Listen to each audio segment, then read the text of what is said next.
Hey squad, Sykes here, and welcome back to another Halo Infinite news video here on InstallationX. In today's video, I'm going to be looking at everything we saw of Halo Infinite at the Gamescom opening night livestream. Halo Infinite was mysteriously missing from the Xbox stream, but it did appear a day later. And essentially, we got a new cinematic reveal trailer, a couple of new pieces of custom limited edition hardware from Microsoft with regards to the Xbox Series X and the Xbox Elite controller. And we finally got a release date.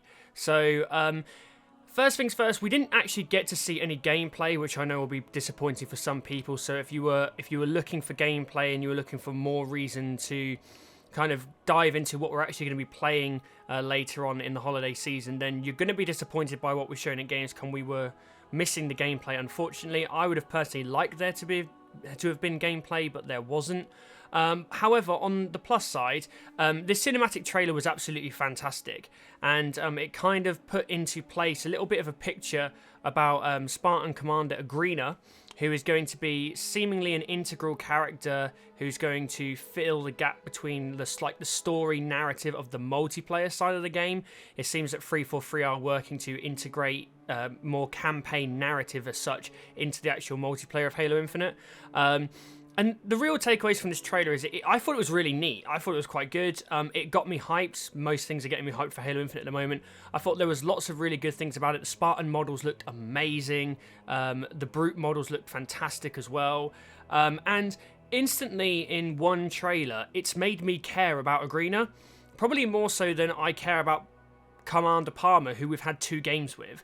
And so I think everything that we've seen so far from the trailers and the way that 343 have been talking, the narrative focus of this game, I think, is going to be greatly improved from where we were with Halo 5. Halo 5 notoriously has one of the weakest narratives in the whole franchise. I think Halo Infinite is gearing up to potentially having one of the best narratives of the entire franchise, but we've still got to wait to see what happens. So we didn't really get much else beyond that. However, we did get a solid release date. We have got a confirmed release date of December 8th, 2021.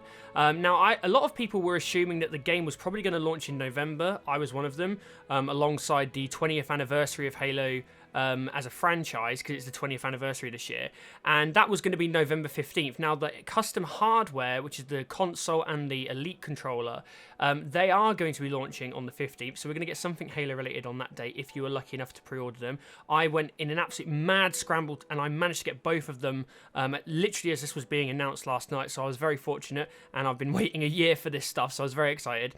But yeah, it kind of sets the standard now of we are going to get this game this year, and it's not going to move. And I know a lot of people have potentially been disappointed by what we've seen recently regarding the news around campaign co-op being delayed, with Forge being delayed.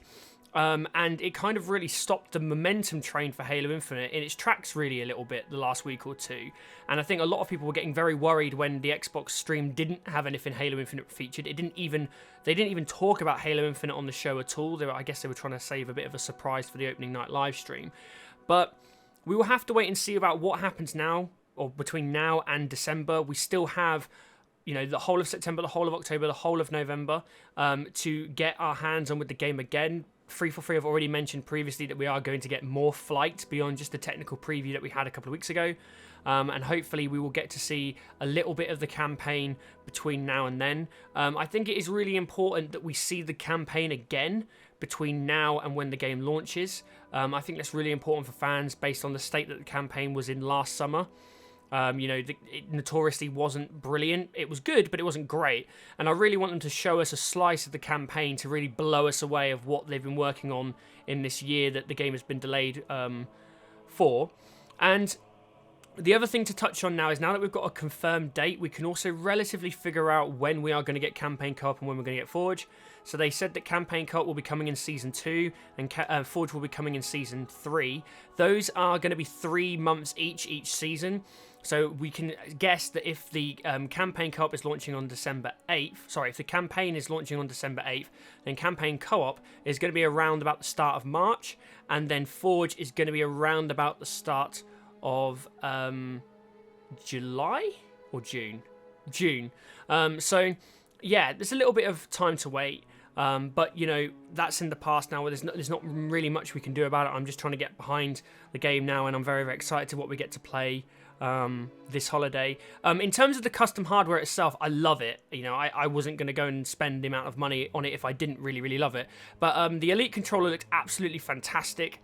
You know, I've seen some people saying like this is ugly, and I really don't get that at all. I love it. I think it encapsulates Chief's armor fantastically well, and this is the kind of custom hardware that I really, really like Microsoft doing as much as they can, because I think they are the best in the business when doing it. I think they're better than anything Nintendo does. I think it's better than anything PlayStation does. And then we also got a look at the 20th anniversary Series X console, which again I managed to get hold of, so I'm hoping that, fingers crossed, because I have been burnt before with my Series X pre-orders, I will do a unboxing, a showcase for you guys when I eventually get this in November. It's not the most, I wouldn't say it's probably the most Halo-like of the limited edition consoles. I've been fortunate enough to get the previous limited edition consoles either brand new or second hand off the internet.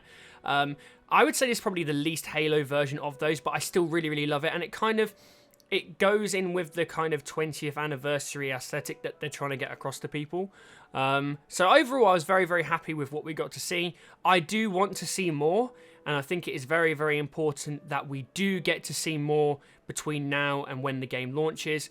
But overall, yeah, it's a strong trailer leading into this holiday where hopefully we're going to get some more news and we're going to get some more flighting and more hands-on with the game. So if you enjoyed this video, guys, then please make sure you leave a like, you head over to InstallationX and subscribe, and you hit that bell for notifications for more Halo Infinite uploads. Let me know your thoughts on the cinematic trailer in the comments section. And as always, I'm Sykes, and for all things Halo Infinite and all things Xbox, stay tuned to InstallationX. Bye, guys.